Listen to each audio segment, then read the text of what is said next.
In a lawsuit, there's a thing called evidence.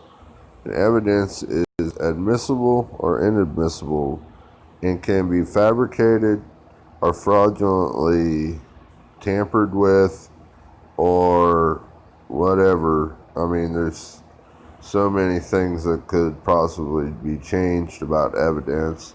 And the science behind evidence could possibly be, in some cases, if not a few cases, where evidence is invalid. So, this is a video on evidence, admissible or inadmissible.